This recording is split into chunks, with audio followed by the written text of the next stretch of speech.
Temos uma pandemia acabando, graças a Deus eu já tenho 45 anos e já fui vacinado na primeira dose.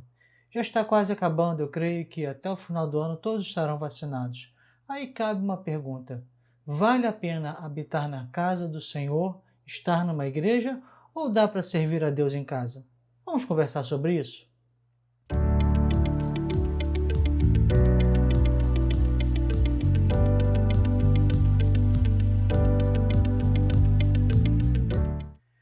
Como estou fazendo nas últimas 3 lições, nós estamos estudando diretamente da revista. Eu estou lendo alguns trechos dessa revista aqui, feita pela minha irmã, vou ver se dá foco, deu foco, e Luciana Santos César Pereira, Nada Me Faltará, sobre Salmo 23.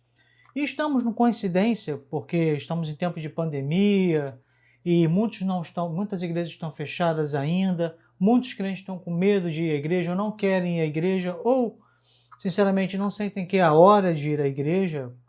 Tem muitas variantes em cima disso. E essa lição ela cai muito bem para nós conversarmos sobre isso. Em tempo de pós-pandemia, habitaremos na casa do Senhor, voltaremos à casa do Senhor, à igreja, ou a igreja é desnecessária? Eu quero começar com o tópico 1 da revista. Nada me fará deixar este lugar. Esta é a declaração de Davi no final do Salmo. E habitarei na casa do Senhor por longos dias. Final do Salmo 23. Não há outro lugar melhor que a casa de Deus. Nada me fará deixar a sua presença, e mais, Ele nunca me deixará para sempre. Eu gostaria de ler com vocês Hebreus 5, 10, 25, para nós pautarmos uma conversa. Não deixemos de reunir-nos como igreja, segundo o costume de alguns, mas encorajemo-nos uns aos outros, ainda mais quando vocês veem que se aproxima o dia. É o dia da vinda do Senhor. Hebreus 10, 25. Há muitos que estão pregando, estão dizendo assim: eu sou a igreja. Se eu sou a igreja, eu posso ficar em casa, posso me relacionar com Deus sozinho. Eu vou até fugir um pouquinho da lição em alguns pontos, para a gente poder realmente trazer isso agora para a questão dessa pandemia. Eu já estou quase falando no pós-pandemia. Deixa eu falar uma coisa para você. Você não é igreja. Pastor, que isso? Vou desligar o vídeo agora. Calma que eu vou explicar. Você não é igreja. O templo aonde nós adoramos, ou alguns já estão chamando agora apenas de auditório, essa é uma questão bastante polêmica que eu não vou entrar agora. Eu tenho minha posição, mas eu não vou entrar agora. Uns chamam de templo, outro auditório. O templo e o auditório, ou auditório, eu já vou deixar minha posição. Eu chamo de templo.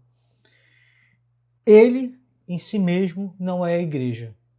Então eu quero dizer uma coisa para você. Tem gente que está defendendo de não ir à igreja, dizendo assim: a igreja não é o templo físico, eu sou a igreja, eu posso ficar em casa.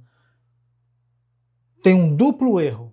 Você não é a igreja, e o que a gente comumente chama de igreja, normalmente chama de igreja, é o templo, é o espaço físico onde nós nos reunimos. E eu vou me referir como templo, não como auditório, que é assim que eu penso. Então, pastor, qual é a resposta? Ora, a igreja, nós chamamos de igreja, na verdade o templo, o espaço físico, ela não é a igreja do Senhor. O Senhor não morreu, não entregou sua vida, não derramou seu sangue por parede, por tijolo, por pedra, mármore de altar, por instrumento musical, por cabo, por energia elétrica. Ele não deu o seu sangue na cruz do Calvário, não derramou o seu sangue na cruz do Calvário para esses materiais, tá? Não derramou. Ele derramou seu sangue por nós, pessoas, seres humanos. Mas quando eu digo que eu vou servir em casa porque eu sou a igreja, não. Igreja é uma reunião de pessoas, é uma assembleia. Tanto que tem uma denominação muito grande no Brasil chamada Assembleia de Deus. Tem igreja também congregacional. Então, assim, nós somos uma assembleia. Para ser igreja, precisa ser uma assembleia, mais de um, reunidos fisicamente, onde 2 ou 3 estiverem reunidos em meu nome. Até o contexto dessa palavra que Jesus fala, está falando inclusive de repreensão, tá? Não está falando de reunir num culto pequeno para a gente poder, Ah, quando tem pouca gente, onde 2 ou 3 estiverem reunidos aqui, tá vendo? Então Deus está presente, mesmo com pouca gente no culto. A Bíblia não fala nesse contexto. Mas igreja é reunião, reunião dos santos. Uma reunião dos santos universal, onde nós estamos hoje no mundo inteiro, nós somos a igreja do Senhor no mundo. Existe a igreja do Senhor que atravessa o tempo, que atravessa as eras, a igreja que hoje está aguardando nós, eu não sei se nós ou a próxima geração, o Senhor o sabe, que será arrebatada, que irá encontrar com o Senhor Jesus nas nuvens. Essa igreja que atravessa eras. Mas existe também a igreja, a reunião de membros, de pessoas salvos por Jesus, local. Eu, por exemplo, sou pastor auxiliar da Igreja Batista Sião em Campo Grande. Quem é a Igreja Batista Sião em Campo Grande? É a reunião de todos os membros, filhos de Deus, que se reúnem em um grupo menor, porque comparando a Igreja do Senhor, somos um grupo bem pequeno. Um grupo menor que se reúne para juntos louvarmos e adorarmos ao Senhor. Para ali Deus se manifestar através de nós com salmos e cânticos espirituais, como diz a palavra. Para que também haja repreensão aos que pecarem, para que haja crescimento, para que haja amadurecimento. Nós precisamos viver em grupo. O ser humano necessita viver em grupo. O ser humano tem uma necessidade de pertencimento, ele tem uma necessidade de viver em grupo. Por que isso? Porque Deus disse no Gênesis, não é bom que o homem esteja só. Não é somente sozinho em questão de casamento. Não é bom que o homem esteja só. Por isso que, sinceramente, há pessoas que passam sua vida toda sozinhos, sem um relacionamento, sem um casamento, ou sem um relacionamento maior com outras pessoas, até com familiares. E quando chega uma certa idade, vem o peso de estar solitário. Eu como pastor, eu tenho acompanhado muitas pessoas que chegam a uma terceira idade, ou chegam já perto dela, que já se sentem solitários, sozinhos, vazios. Porque a Bíblia diz uma verdade, não é bom que o homem esteja só. Isso foi uma palavra diretamente de Deus. Então guarde isso, você sozinho não é igreja. Você não pode servir em casa sozinho. Ah, pastor, mas eu vou me relacionar pela internet, eu vou ver culto pela internet. Não é a mesma coisa, eu estou dizendo, não é somente nível espiritual. Já se sabe que relacionamentos virtuais não têm o mesmo impacto, às vezes são muito prejudiciais. Nós precisamos, o ser humano precisa de um relacionamento real. Até porque o relacionamento virtual com a igreja é assim. Eu estou assistindo um culto. Vai o pastor e prega alguma coisa, fala alguma coisa que eu não concordo, eu vou lá e pum, clico, fecho, clico no X, fecho, vou no YouTube e vou procurar outro pastor, vou no perfil do Instagram, vou assistir outra live. Quando nós estamos reunidos, nós somos como as lixas que estão, um dia eu vi essa pregação, e foi da pastora Valnice Milhomes, eu não quero aqui dizer se você é contra ou a favor das doutrinas dela, tem muita coisa realmente dela que eu não concordo mesmo, mas isso foi lá no comecinho da década de 90, bem antes de G12, bem antes de louvor profético, bem antes de tudo isso. Eu vi uma pregação dela e é verdade, eu nunca mais esqueci aquilo. As madeiras do tabernáculo, elas eram muito curvas, elas eram ruins de trabalhar. E se tinha que se lixar muito para ficar certinho uma com a outra. E a verdade é que submeter a uma liderança é você tirar o seu ego, é você perder de si mesmo. Até tem um vídeo muito bom de um pastor falando sobre isso. A pessoa pergunta, quando eu não concordo com o meu líder, quando o seu líder, aí ele até fala isso, quando o seu líder está contra a palavra de Deus ou você não concorda só com o seu líder em si mesmo? Se você não concorda com o seu líder em si mesmo, é bom para você entender, e isso disse o pastor, se não me engano, diz Scope. Ele diz isso, é bom para você aprender a perder de si mesmo, tomar a sua cruz e seguir a Jesus. Então, o relacionamento em grupo, ele é bom porque também nos faz moldar, nos faz olhar, nos faz... Para a gente poder viver em grupo, a gente tem que adquirir novos hábitos, mas também ceder em algumas coisas. E o relacionamento virtual não é isso. O relacionamento virtual é muito egoísta. Você vai ver uma coisa que te desagrada, você vai ir clicando ali, fechando e procurando até achar algo que te agrade. Então você nunca vai ter o contraditório na tua vida. Fora isso, eu quero dizer uma coisa para você. Existem bênçãos de Deus que são para você sozinho em casa, trancado no teu quarto, em silêncio em relação aos outros, como Jesus disse.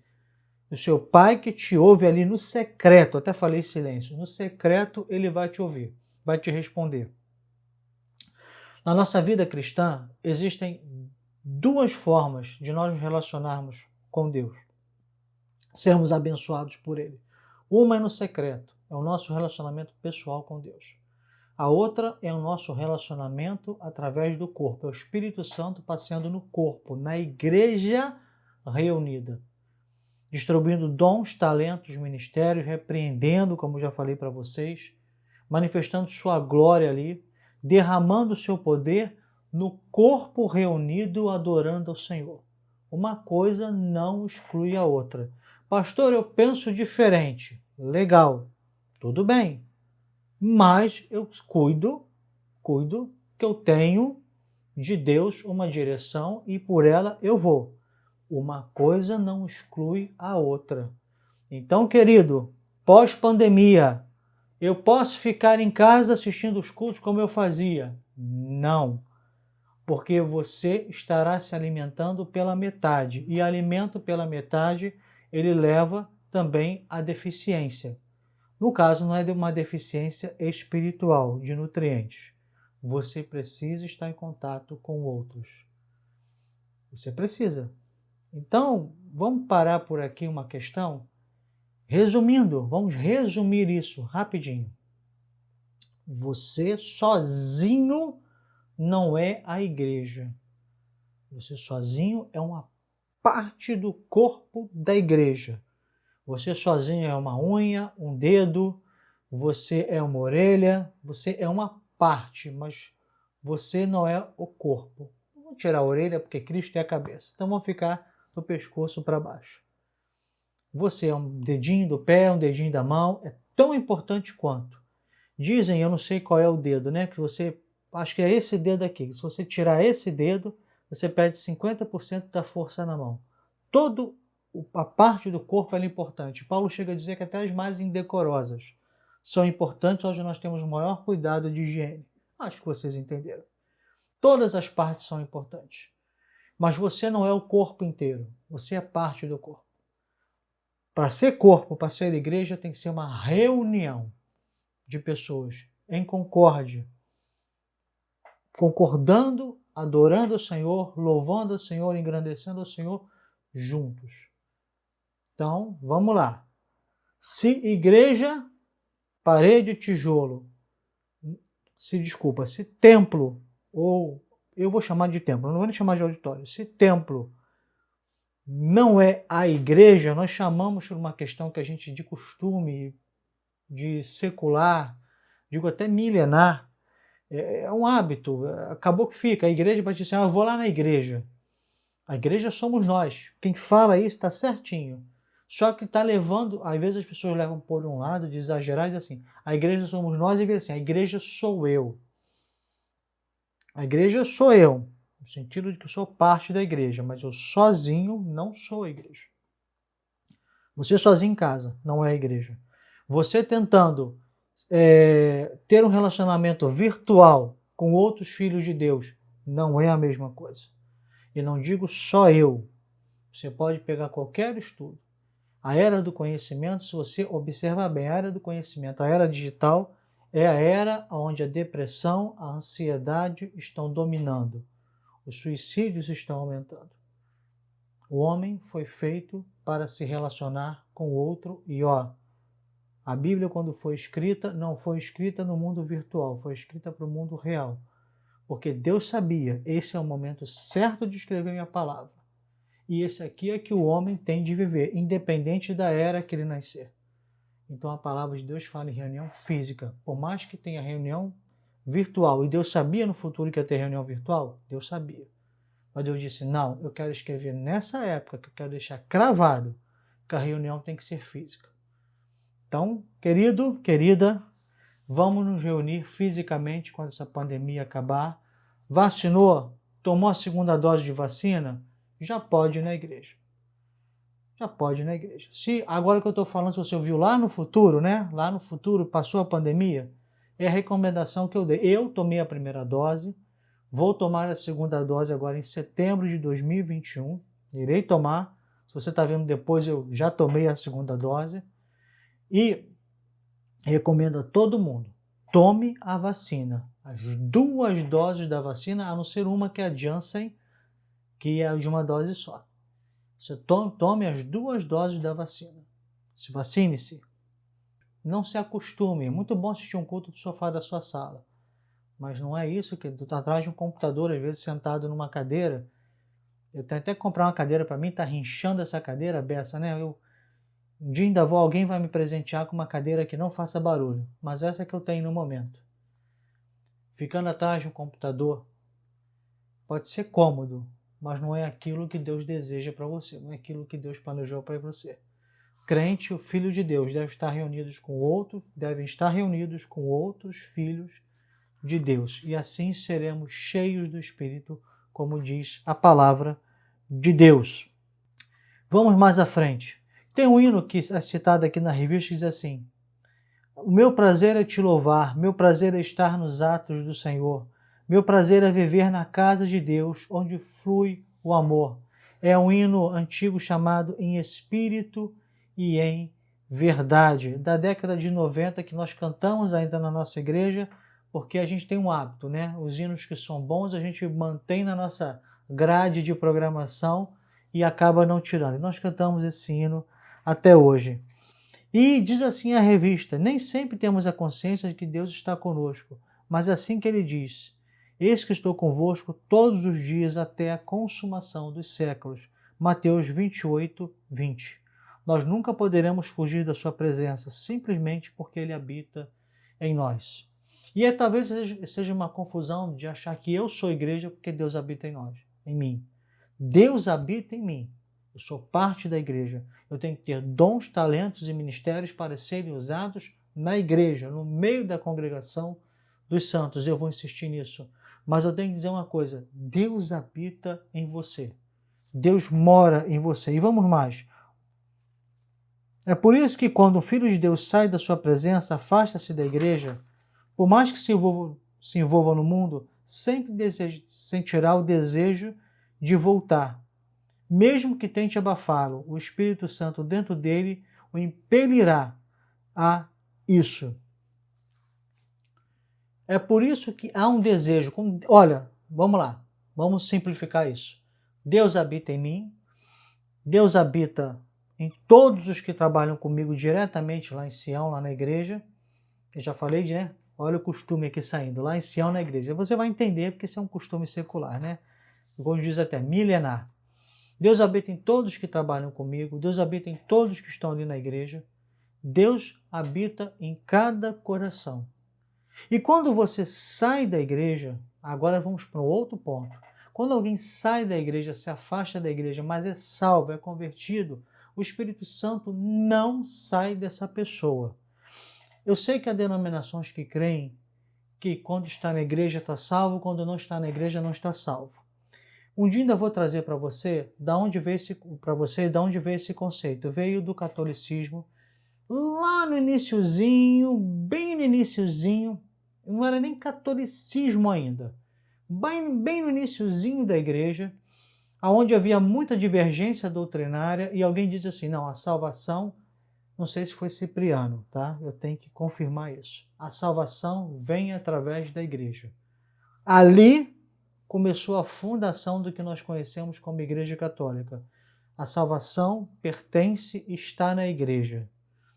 E a interpretação da Bíblia só poderá ser dada pelos que são os sacerdotes da igreja. Ali começa um embrião, posso dizer que ali começa a virar a Igreja Católica, a igreja primitiva, ela começa a virar a Igreja Católica ali, dizendo que a salvação, começa ali, a salvação e a interpretação da Bíblia pertencem à igreja, e só nela pode haver salvação, e só ela, igreja, sacerdotes, podem interpretar a Bíblia.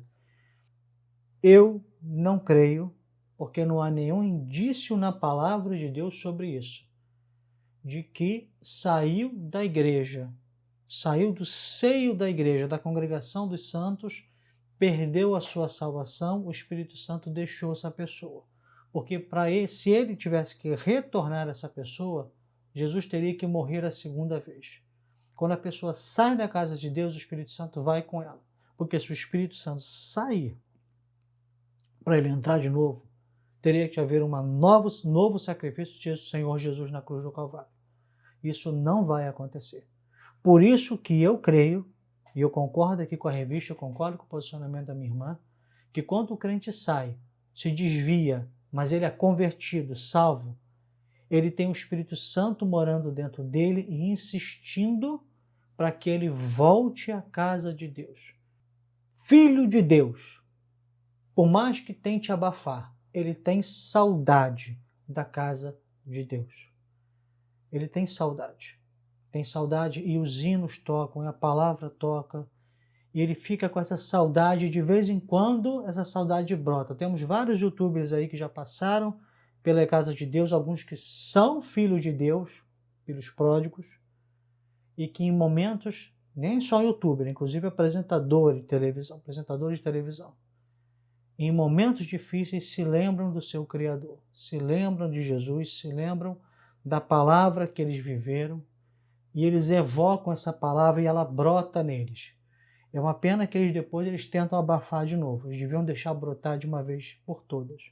Portanto, eu, pastor Daniel, de tudo que eu entendo da palavra, não creio que o Filho de Deus saia da igreja, seja desligado por exclusão, até por pecado, por afastamento simples, e ele perca a sua salvação. Se morrer fora da igreja, vai para o inferno. Eu não creio nisso, porque eu não vejo nenhum indício na palavra de Deus disso. Mas eu vejo indícios de que Deus continua a insistir, porque é filho.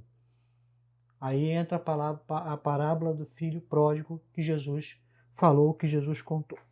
Para a gente poder concluir essa breve resumo dessa lição, que eu queria enfocar bem no item 1, eu quero dizer as palavras de Pedro em João 6. Senhor, para quem iremos nós? Tu tens as palavras de vida eterna. Se nós nos afastarmos da presença de Deus, diz a revista, se quisermos seguir por outro caminho, para onde iremos nós? Como uma ovelha pode seguir sozinha sem a ajuda do pastor? Como pode conseguir viver? A gente poder fechar o Salmo 23? De tudo isso, eu acho que essa frase resume bem. Como é que a gente, filho de Deus, ovelha dele, vai querer viver fora dos conselhos, dos caminhos, do rumo, de tudo que nós vimos do Salmo 23, viver fora disso? Não vai dar certo. Faça como Pedro. Se um dia vier a tentação, a vontade de sair pelo mundão, lembre-se, Senhor, para quem iremos nós? Só Tu tens as palavras de vida eterna. Sinceramente, o que o mundo pode te oferecer que seja maior do que o amor do teu Deus por você, do teu Senhor por você? Que seja maior do que o relacionamento que você tem por Ele? Riquezas? Glória? Aceitação das pessoas? Ora, ofereceram tudo, Satanás ofereceu tudo isso a Jesus. E ele rejeitou tudo isso através da palavra. Nós devemos, então, olhar o Salmo 23 e dizer assim, Senhor, meu pastor, o Senhor me ama profundamente. O Senhor prepara tudo isso que está no Salmo 23 e foram 12 lições. 12 lições, 12 estudos nesse canal sobre o Salmo 23. 12. Nós tivemos, até agora eu posso dizer, pouquíssimas visualizações. Uma média de 50 e pouco, 60 visualizações. Mas eu creio que se você voltar e fizer esse estudo completo, você vai ver o que o Senhor é para você. Eu tenho certeza que você não vai querer se afastar dele e não vai querer se afastar do seu corpo, dos seus. Nós, filhos de Deus, da comunhão que se encontra na igreja local, onde você está. Aí eu posso dizer, aonde você está é a igreja reunida, pessoas salvas redimidas por Jesus, reunidas. Então, querido, querida, no final desse estudo eu digo para você, as palavras de Pedro, para quem iremos nós? Se você tem alguma dúvida, volte lá. São 12 lições, você vai ver tudo o que o Senhor é para você. Então não se afaste da casa de Deus, não se afaste de Deus. O Senhor te ama, Deus te ama. Deus quer ser o seu pastor, não só agora, mas para sua vida inteira, sua vida eterna. Terceira vez, para quem iremos nós? Só o Senhor, nosso pastor, tem as palavras de vida eterna. Deus abençoe você.